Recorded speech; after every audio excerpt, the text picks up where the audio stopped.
Hey everyone, welcome back to our channel. आज हम एक बहुत ही इम्पोर्टेंट टॉपिक के बारे में बात करेंगे, आईवीएफ। इन विट्रो फर्टिलाइजेशन या आईवीएफ एक ऐसा मेडिकल प्रोसीजर है जो उन कपल्स की मदद करता है जो नेचुरली कंसीव नहीं कर पाते।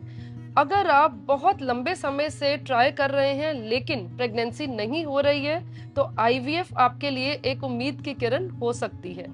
लेकिन आईवीएफ का प्रोसीजर काफी कॉम्प्लेक्स हो सकता है। नमस्कार, मैं हूं doctor Ekta Bajaj, senior consultant obstetrics and gynaecology. आज इस वीडियो में हम स्टेप बाय स्टेप आपको आईवीएफ प्रोसेस के बारे में बताएंगे कि आईवीएफ के दौरान क्या होता है एंड आईवीएफ प्रोसीजर किन लोगों के लिए बेनिफिशियल हो सकता है। तो इस वीडियो के एंड तक बने रहें एंड अब तक अगर आपने हमारे इस चैनल को सब्सक्राइब नहीं किया तो ज़रूर करें।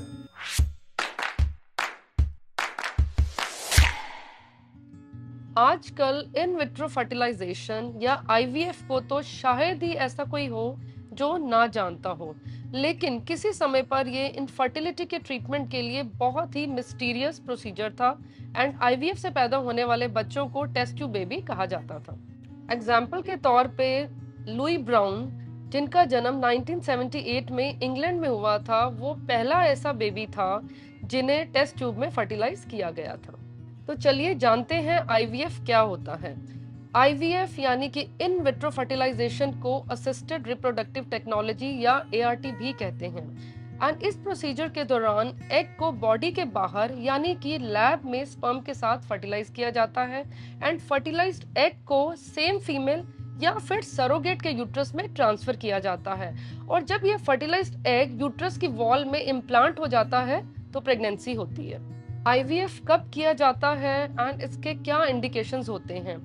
आईवीएफ बहुत से रीजन की वजह से किया जाता है, जैसे कि इनफर्टिलिटी प्रॉब्लम्स या फिर पार्टनर में कोई हेल्थ कंडीशन हो, या फिर आप बहुत लंबे समय से प्रेगनेंसी ट्राई कर रहे हैं एंड दूसरे ट्रीटमेंट जैसे कि ovulation induction medicine and IUI काम नहीं कर रहे हैं एंड प्रेगनेंसी नहीं हो रही है।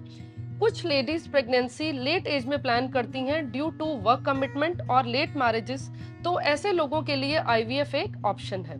अब मैं कुछ ऐसी कंडीशंस के बारे में बात करूंगी जब आपके डॉक्टर आपको आईवीएफ सजेस्ट कर सकते हैं, जैसे कि ब्लॉक्ड और डैमेज फेलोपियन ट्यूब्स या फिर एंडोमेट्रियोसिस, जो कि यूजुअली ट्यूब्स और ओवरीज को अफेक्ट करता है, पॉलीसिस्टिक ओवेरियन डिजीज जिसमें कि एग प्रॉपरली नहीं बन पाता, यूट्राइन फाइब्रॉइड्स या फिर other uterine conditions, mail factor infertility जैसे कि low sperm count, low sperm quality and motility issues या फिर abnormal sperm morphology.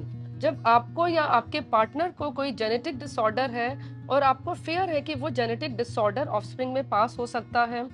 Unexplained infertility, जब टेस्ट के बावजूद आपके और आपके पार्टनर में कोई भी रीजन सामने नहीं आता लेकिन फिर भी कंसीव नहीं कर पा रहे हैं। And a desire to preserve your fertility, जैसे कि कैंसर पेशेंट्स या फिर कुछ और हेल्थ कंडीशंस में।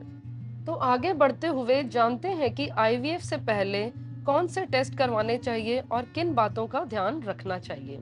आईवीएफ शुरू करने से पहले आपके और आपके पार्टनर के कुछ टेस्ट करवाए जाते हैं और इन टेस्ट की मदद से पता चलता है कि आईवीएफ प्रोसीजर सक्सेसफुल होगा या नहीं। आईवीएफ प्रोसेस शुरू करने से पहले आपके कुछ रूटीन ब्लड टेस्ट भी किए जाते हैं, जैसे कि complete haemogram, liver function test, kidney function test. इसके अलावा कुछ हार्मोन टेस्ट भी किए जाते हैं, जैसे कि thyroid function test, serum prolactin levels, serum FSH level, serum LH level and serum estradiol levels and testosterone level. Ovarian reserve testing, ovarian reserve testing के लिए एक ब्लड टेस्ट किया जाता है जिसे एएमएच या फिर एंटी मुलेरियन हार्मोन टेस्ट भी कहा जाता है। इस टेस्ट की मदद से पता चलता है कि आपकी ओवरीज में कितने एग्स हैं और ये फर्टिलिटी मेडिसिन पर कैसे रिस्पॉन्ड करेंगे। यूट्राइन एग्जामिनेशन, यूट्रस को एग्जामिन करने के लिए सबसे सिंपल टेस्ट है अल्ट्रासाउंड, जिसकी मदद से एंडोमेट्रियल लाइनिंग को इंस्पेक्ट किया जाता है। साथ ही साथ देखा जाता है कि यूट्रस में कोई पॉलिप, फाइब्रॉइड या फिर एडिनोमायोसिस जैसा लीजन तो नहीं है। यूट्रस एग्जामिनेशन के लिए कुछ पेशेंट्स में हिस्ट्रोस्कोपी भी एडवाइस की जाती है एंड हिस्ट्रोस्कोपी में एक टेलीस्कोप की मदद से यूट्रस की कैविटी को इंस्पेक्ट किया जाता है। स्पर्म एनालिसिस, इस टेस्ट की मदद से sperm quantity, quality, morphology and motility को असेस किया जाता है। इन्फेक्शियस डिजीज स्क्रीनिंग, आईवीएफ शुरू करने से पहले आपके और आपके पार्टनर का कुछ इन्फेक्शियस डिजीजेस के लिए स्क्रीनिंग की जाती है, जैसे कि HIV, Australia antigen, hepatitis C virus and syphilis. अब हम आईवीएफ प्रोसेस के बारे में स्टेप बाय स्टेप बात करेंगे। सबसे पहला स्टेप है ओरल कॉन्ट्रासेप्टिव पिल। आईवीएफ शुरू करने से पहले आपके डॉक्टर आपको कंबाइंड ओरल कॉन्ट्रासेप्टिव पिल्स दे सकते हैं, जिसमें कि ईस्ट्रोजन एंड प्रोजेस्टेरोन होता है। ये पिल्स ओवेरियन सिस्ट बनने से रोकती हैं, साथ ही साथ आपके पीरियड साइकिल का टाइम भी प्रिडिक्ट करती हैं। हार्मोनल पिल्स की मदद से आपके डॉक्टर आपके ट्रीटमेंट को अच्छे से मैनेज कर सकते हैं एंड साथ ही एग रिट्रीवल के दौरान अधिक नंबर में एग रिट्रीव कर सकते हैं। अब हम बात करेंगे ओवेरियन स्टिमुलेशन के बारे में। यूजुअली एक लेडी में हर महीने एक ही एग मैच्योर होता है ओव्यूलेशन के लिए, लेकिन आईवीएफ के दौरान आपको इंजेक्टेबल हार्मोन्स दिए जाते हैं, जिसकी मदद से एक ही टाइम पर मल्टीपल एग्स मैच्योर हो जाते हैं। यानी कि इंजेक्शन की मदद से एक एग की जगह काफी एग्स मैच्योर किए जा सकते हैं। Type, dosage and frequency of medication and injections बहुत से फैक्टर्स पर निर्भर करती है, जैसे कि आपकी एज, मेडिकल हिस्ट्री या फिर AMH levels and your response to ovarian stimulation in previous cycle. Ovarian stimulation में यूजुअली 10 से 14 दिन का समय लगता है एंड ओवेरियन स्टिमुलेशन को मॉनिटर करने के लिए आपके डॉक्टर कुछ ब्लड टेस्ट एंड अल्ट्रासाउंड भी करते हैं। अल्ट्रासाउंड में ovarian size, number of follicles, size of follicles and endometrial lining को देखा जाता है। जब आपके एग्स फाइनल मैचुरेशन के लिए तैयार होते हैं, जिसका पता अल्ट्रासाउंड एंड ब्लड टेस्ट से चलता है, तो एग रिट्रीवल एंड मैचुरेशन के प्रोसेस को कंप्लीट करने के लिए आपके डॉक्टर आपको ट्रिगर शॉट देते हैं एंड ट्रिगर शॉट के लगभग 36 आवर्स के बाद एग्स को रिट्रीव किया जाता है। ओवेरियन स्टिमुलेशन के बाद एंड ट्रिगर शॉट के बाद नेक्स्ट स्टेप आता है एग रिट्रीवल। जैसे कि हमने बताया, एग रिट्रीवल का प्रोसीजर ट्रिगर शॉट के लगभग 36 घंटे बाद किया जाता है और पेशेंट को डिस्कम्फर्ट एंड पेन ना हो, इसलिए इस प्रोसीजर को अंडर एनेस्थीसिया किया जाता है।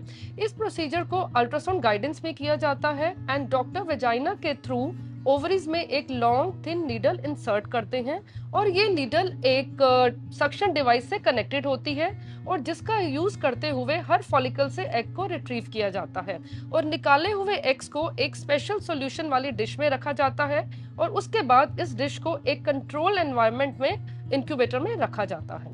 एग रिट्रीवल के बाद नेक्स्ट स्टेप आता है फर्टिलाइजेशन। एम्ब्रियोलॉजिस्ट मैच्योर एग को इक्सी यानी कि इंट्रासाइटोप्लाज्मिक स्पर्म इंजेक्शन की टेक्निक से फर्टिलाइज करते हैं। इसका मतलब है स्पर्म को हर मैच्योर एग में इंजेक्ट किया जाता है। इमैच्योर एग्स को न्यूट्रिएंट्स एंड स्पर्म्स के साथ डिश में रखा जाता है। वैसे तो इमैच्योर एग्स का मैच्योर एग्स में कन्वर्ट होना थोड़ा मुश्किल होता है। On an average 70% of mature eggs will fertilise. Fertilisation के बाद नेक्स्ट स्टेप आता है एम्ब्रियो डेवलपमेंट का। फर्टिलाइज एग को एम्ब्रियो में डेवलप होने में यूजुअली 5 to 6 डेज लगते हैं और लगभग 50% फर्टिलाइज एग ब्लास्टोसिस स्टेज तक पहुंचते हैं एंड ये स्टेज यूट्रस में ट्रांसफर के लिए सबसे ज्यादा सूटेबल होती है और हर सूटेबल एम्ब्रियो को नेक्स्ट साइकिल में ट्रांसफर करने के लिए फ्रीज किया जाता है। एम्ब्रियो डेवलपमेंट के बाद नेक्स्ट स्टेप आता है एम्ब्रियो ट्रांसफर। एम्ब्रियो ट्रांसफर के 2 तरीके होते हैं, fresh and frozen embryo transfer. दोनों ही टाइप में सेम टेक्निक को फॉलो किया जाता है।